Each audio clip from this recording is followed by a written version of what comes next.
सादिक कपूर यांच्या आत्महत्या प्रकरणाविषयी काल पत्रकार परिषद फारुख इनामदार यांनी घेतली होती. त्यामध्ये टिपून पठाण या आरोपी सोबत आपलाही उल्लेख केला जातोय. आपल्याला आका म्हणून त्यांचा उच्च शब्द आहे. काय सांगाल याच्या स्पष्टीकरण? असं मुळात एका व्यक्तीला म्हणजे सादिक कपूरच्या खून प्रकरणात ती आत्महत्या नसून एक प्रकारचा खूनच आहे. त्या खून प्रकरणातल्या एका आरोपीने काहीतरी आरोप करावा आणि त्याच्यावर मी उत्तर द्यावं, याच्यासारखा विनोदच असू शकत नाही असं मला वाटतं. ज्यांच्यावर ऑलरेडी वेगवेगळ्या जमिनींवर ताबा केल्याचे वेगवेगळे आरोप याच्यापूर्वी सुद्धा झालेले आहेत. पोलिसांना राज्य सरकार थ्रू मजबूर आणि या ठिकाणी प्रेशराईज करून त्यांच्याकडून चुकीचे खोटे गुन्हे दाखल करून घेतल्याचे आरोप ज्या व्यक्तीवर आहेत, ज्या व्यक्तीचं नाव आपल्या शरीरावर लिहून सादिक कपूर नावाच्या एका निष्पाप माणसाने आत्महत्या केली, जाता जाता ज्यांनी प्रशांत जगतापला एक चिठ्ठी लिहिली आणि नेमकी ज्या सादिक कपूरने ज्या दिवशी आत्महत्या केली त्या दिवशी ती मला बाय कुरिअर मिळालेली आहे. त्या सादिक कपूरला न्याय मिळावा ही माझी भूमिका होती, आहे आणि उद्या सुद्धा राहील. मुळात मला जी माहिती त्याप्रमाणे फारुख इनामदार या व्यक्तीचा जामीन फक्त आणि फक्त 2 ते 3 दिवसासाठी प्रचार करण्यासाठी मुभा या गोष्टीवर मिळालेला आहे. शिवाय ज्या व्यक्तीने आत्महत्या केली आहे फारुख इनामदारमुळे, त्याच्या परिसरामध्ये त्यांनी फिरकू पण नाही अशा प्रकारचा क्लिअर संदेश हा या ठिकाणी मान्य न्यायालयाने दिलेला आहे.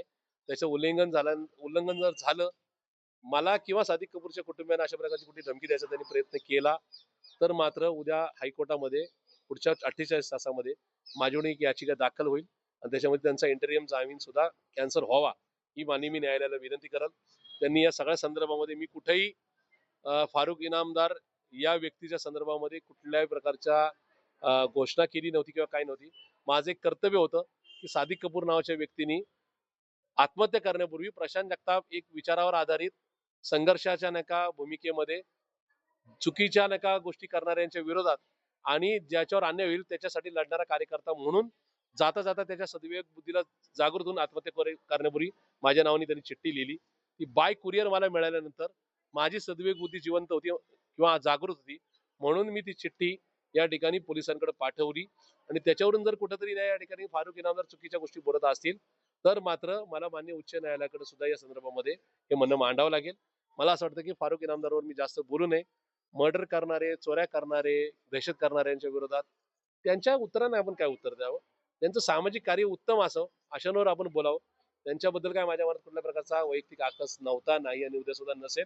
पण मला एक असं वाटतंय की त्यांनी आता ह्या सगळ्या प्रकारात मी एक विटनेस झालेला आहे. उद्याची 15 तारखेचा निकाल आणि 16 तारखेचा म्हणजे 15 तारखेचं मतदान आणि 16 तारखेच्या निकालानंतर मी स्वतः या ठिकाणी माननीय नाही का कमिशनर अमितेश कुमार यांना भेटणार आहे, सीपींना.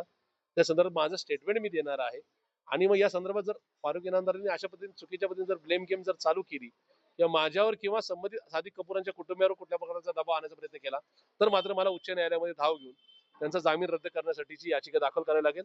याचं आत्मचिंतन फारुख इनामदारांनी करावं असं एक सामाजिक कार्यकर्ता म्हणून माझी त्यांना नम्रता वजा सूचना राहील. फारुख इनामदार म्हणतात की टिपू पठाण यांचे आका प्रशांत जगताप आहेत. काय सांगाल तुम्ही? असंही मी तुम्हाला काय सांगितलं, ज्यांच्यावर 2-5 जमिनी बळकावल्याचे गुन्हे दाखल आहेत, जे त्या परिसरात राहतात आणि संबंधित तुम्ही ज्यांचं नाव घेताय ते त्यांचे सख्खे शेजारी आहेत, अशा परिस्थितीत त्यांनी एका खून प्रकरणातल्या आरोपींनी उद्या काही बोलावं आणि आपण त्याला उत्तर द्यावं. इतका मी छोटा नाही आणि फारुख इनामदार एवढे मोठे नाही.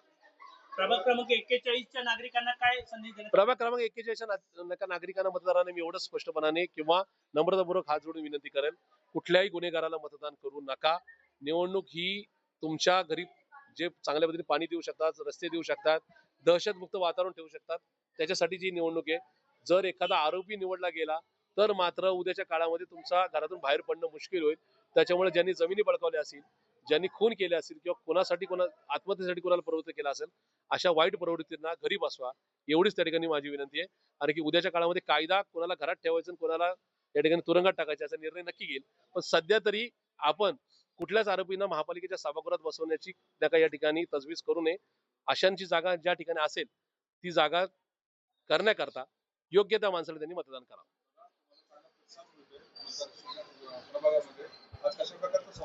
आज रविवारचा दिवस असल्यामुळे सकाळी 8 वाजल्यापासून साधारणतः ब्रह्मपिता ब्रह्मकुमारीज यांचे नाही का सत्संग चालतात तिथे असेल.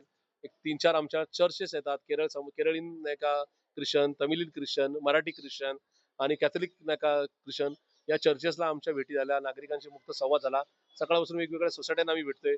आता 5:30 वाजल्यानंतर 4 मोठ्या कोपरा सभा आहेत. त्यामुळे नागरिकांशी संवाद साधण्याचा आणि आम्ही जे काम केलंय ते दाखवण्याचा, त्याचबरोबर जे समोरचे चुकलेत त्यात ते कुठे नेमके चुकलेत त्याच्यावर बोट ठेवण्याचा आमचा निश्चित प्रयत्न आहे. खात्री आहे की वानवडीकरांनी प्रशांत जगताप, श्री साहिल केदारी, रत्नप्रभा जगताप आणि शमिका जांभूळकरांना खूप चांगलं सामाजिक कार्य करताना, वानवडीचा विकास करताना पाहिलाय. इथं मागच्या काळातले नगरसेवक शिवाजीरावजी केदारी, भावनाताई केदारी यांचं उत्तम कार्य पाहिलंय. त्याच्यामुळं नागरिक जात पात धर्म किंवा कोण पैसेवाला कोण गरीब आहे, कोणाची नका राज्यात आणि देशात सत्ता याच्यापेक्षा वानवडीचा विकास कोण करू शकतो हा विचार करूनच मतदान करतील. धन्यवाद.